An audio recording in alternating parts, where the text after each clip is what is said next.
This year, Fox Montana is honoring Black History Month with a look at the powerful and rare events that took place right here in Great Falls. We'll take a look at the life of Alma Smith Jacobs. Breaking down racial barriers, she became Montana's very first Black librarian and helped to establish the Great Falls Public Library we know today. Don't miss the start of this moving two-part series, Beyond the Bricks, Black History in Great Falls, Monday at 9 on Fox Montana News. The month of February marks Black History Month, but here at Fox Montana, we wanted to show you what makes Black history unique to Great Falls. Here's part one of our two-part series, Beyond the Bricks, Black History in Great Falls.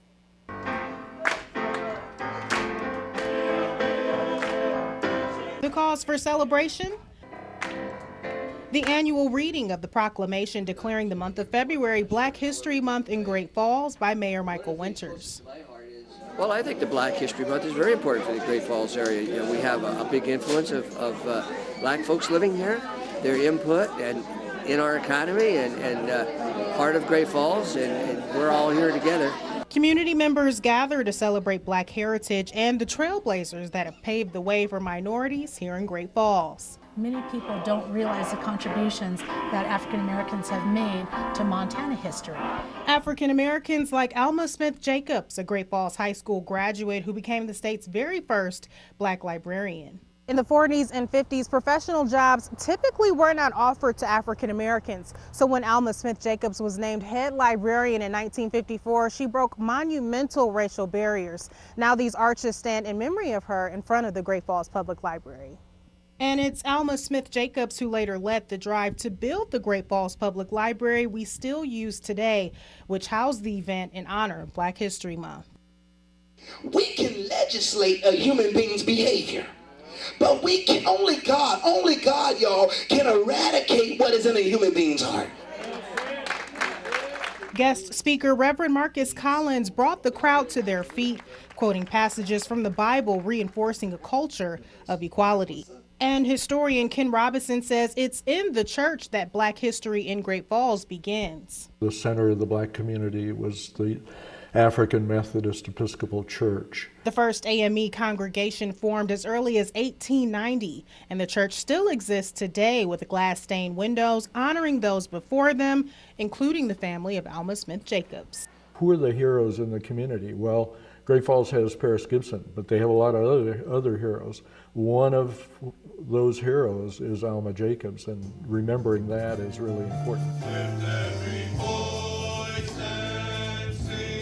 For ABC Fox Montana, I'm Emily Scarlett. And be sure to tune in tomorrow for part two of Beyond the Bricks. We'll have historian Ken Robinson live on the show to discuss the Ozark Club, a historic Black jazz club breaking racial barriers right here in Great Falls. For part two of our series, Beyond the Bricks, Black History in Great Falls, we're joined by historian Ken Robinson live in the studio. Thanks so much for being here, Ken. Great to be with you, Emily. So in part one, we had a chance to look at Alma Smith Jacobs, our state's first Black librarian, and the AME Church established in the early 1890s. Tonight, we'll learn about the Ozark Club and the influence it had on Great Falls, breaking racial barriers, and ultimately becoming a nightclub for both Blacks and whites. So I think an interesting place to start is the fact that we mentioned before that there really was no segregation in Great Falls schools. However, Blacks were barred from certain restaurants and certain nightclubs, right? Yes, there was unofficial segregation in Great Falls and around Montana, and it extended to nightclubs, barbershops, restaurants, and made it a very difficult situation for both resident Blacks and visitors. And so with that was the development of the Ozark Club, right? It was, and the image that you just saw was actually a Black barbershop with Ed Sims, the first Black resident of Great Falls.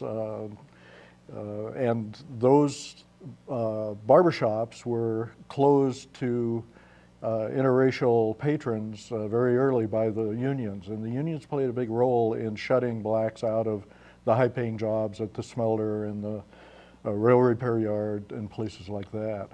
And so eventually the Ozark Club, which was open pretty much only to Blacks in the beginning, it really started started to get this success, and mainly because, from what I understand, with World War II, a lot of black soldiers came to the area. So kind of talk about that success and the growth of the Ozark Club. It started in the 1930s as a colored club, and by early 1940s, as World War II began, several hundred black soldiers were sent out to the new base east of Great Falls, and Leo Lamar, the fellow in the photo there, started this interracial mixture that was new to Great Falls, and it was kind of a magical time where there was just something very unusual about the Ozark Club. It was on the edge, blacks and whites mixed, they danced, the jazz music was great, the entertainment was great.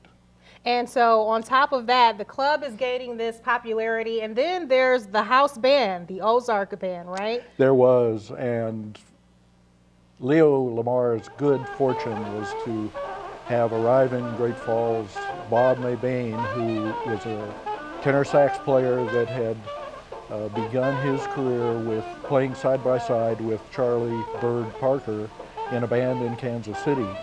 Came to Great Falls, and because of his talent, he was able to attract the top musicians as they were on what was called the Northern Chitlin Circuit, from Detroit to Chicago to Minneapolis to Great Falls to the West Coast. It was a time when the band was good, and Leo had a very smart entertainment package that he put together, including people like Miss Wiggles, the striptease artist, and the image that was just up had Joe Louis in the gambling room in the back of the Ozark Club. And Joe Louis, of course, was world champion at the time. He was brought to Great Falls to entertain the troops.